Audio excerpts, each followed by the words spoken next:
London Reels, way better idea, sponsored by Xbrain. Every day I come into the studio, there's literally a million things to do. Whether it's booking a guest, taping a show, editing an episode, or trying to pitch that future sponsor. It's hard to know where to begin. So I took a tip from Martin Bjerregaard, our former guest, and I create a today list. It's not a to-do list, but it's those 3 things that you want to get done today. The ones you've been putting off, the phone calls you know you have to make. I focus on those, and I usually find I have a productive one. I hope that works for you. Today's Way Better Idea is brought to you by the guys at Xbrain. If you want to check out their grass-fed, free-range protein powder, you can go to xbrain.co.uk or click on the link below and get 15% off. Use the code LondonReal. Peace! Why did you go back and make ayahuasca part of this film? I mean, it's something you did in the past for television, but why was this important? Because in my life it's been huge. You know, I think that probably meditation and ayahuasca have been some of my greatest healing methodologies, if you will. I mean, yoga would be too, but I really don't practice it enough. But yeah, what's your history with ayahuasca? How many ceremonies, or when, or? I'm as regular as possible. Okay. Yeah. The first time you did it was television. For television. Thanks very much. Which was when? 07 or Iboga was 06, I think. Right? I don't even know. Okay, so many years ago. Yeah, a while back. But that was for the show. But then you realized you got a lot of spiritual. Yeah, and like, you know, the director at the time was like, Bruce, we can't put all of the things, you're waxing lyrical about this, you know, we're gonna, you know, we can't put it all in, you know. But yeah, for me that was a beautifully profound healing process, and then since then I've done it many times. I go to Colombia, I was just there recently, and I've done it in other parts of the world, and every time it's beautiful. I mean, I'm always aware of the set and setting, and you know, being in the right state of mind and the right process beforehand, and the right practitioner and environment. Are and all you those fearful things. ever still? Yeah, I mean, I Are think you excited more now? Every time is different. I'm much more in harmony with the process these days, but I have to be careful not to be too complacent. Yeah, exactly. Because then you get a slapping. Yeah, I always tell people, if you're not scared when you're going to an ayahuasca ceremony, I tell people you should be. And yeah, it's those times where you get complacent, where Mother Ayahuasca whacks you in the head, and he introduces some new frames of mind to you. Yeah. But I think it's just kind of natural to be a little timid. I think the more you do it, you do become a little more experienced. As in, I know this is going to happen, but I need to do that. Yeah, we need to talk about that with you. But I know something like Graham Hancock goes every year religiously. And when he was here, we said, Graham, you know, my co-host said, Graham, you've obviously got everything together in your life. You're writing books and everything. And Graham's like, I go back every year, because none of us ever have it all together. We always need a reminder of. I've done it probably 20 times in the last few months. You know. Wow. Okay. And it was an important part to make this part of the movie for you. Actually, what ended up happening is there's a practitioner that I go to in Colombia who I adore, who's a very, very important man in my life. He's a very great mentor, and I wanted to go to him, but we ended up taking my brother and an ex-girlfriend and some other friends of the crew, and we all went out as a group.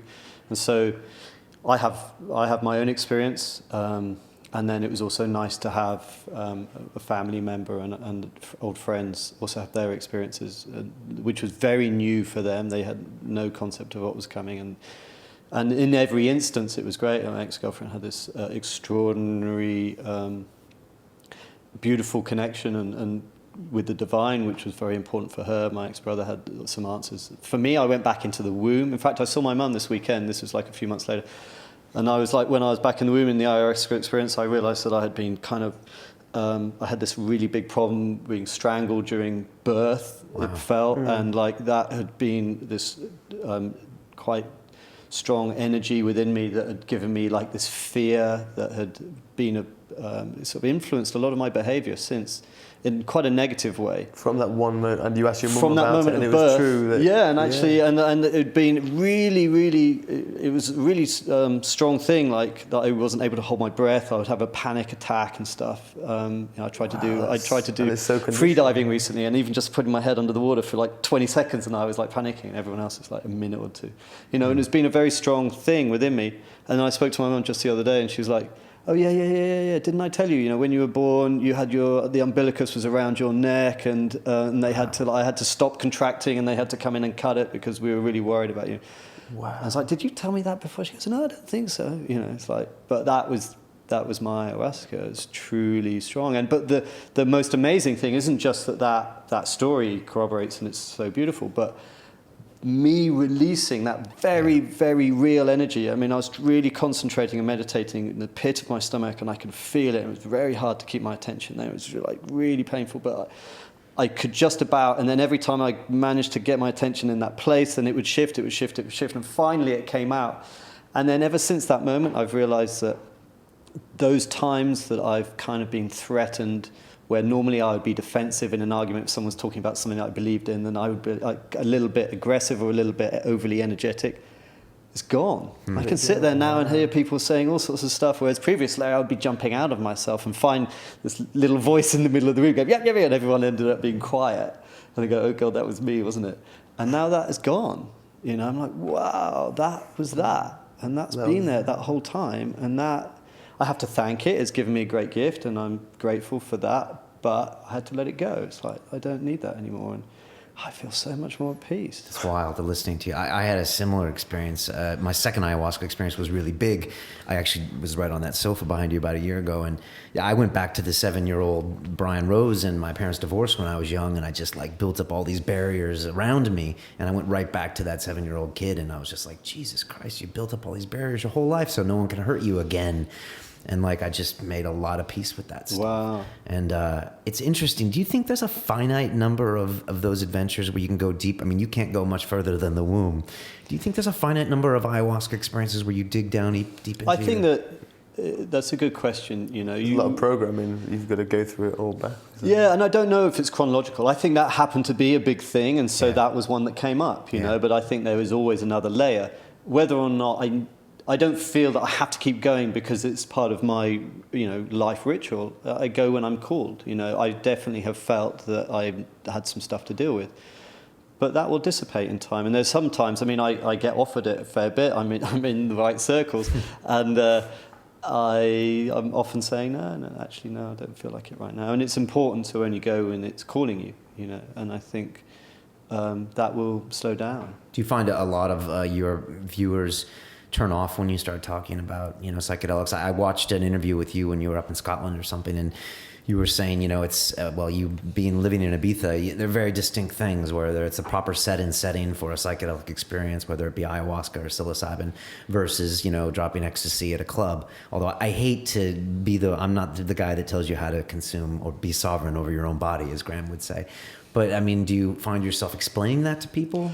Yeah, my living in Ibiza doesn't help my reputation when it comes to talking about these sorts of things, because of the reputation that Ibiza has, But that's tourists in Ibiza. The people that live in Ibiza. Very true, but let's face it, not a lot of people quite rightly only know the reputation, and the reputation is just party, unconscious, drug taking, whatever, and I know that world too.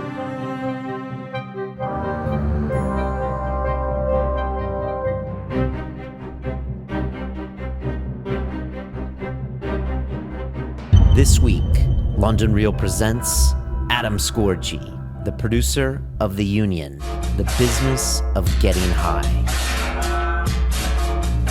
Stop. Watch The Union, then we'll have a rational discussion. But don't argue with me until you've learned some facts. Marijuana is just a weed, and marijuana is worth more ounce for ounce than gold. You're the pot guys, right? We did a pot film, right, that was thought-provoking and entertaining, but that doesn't make us pot guys. Now he brings you the culture high.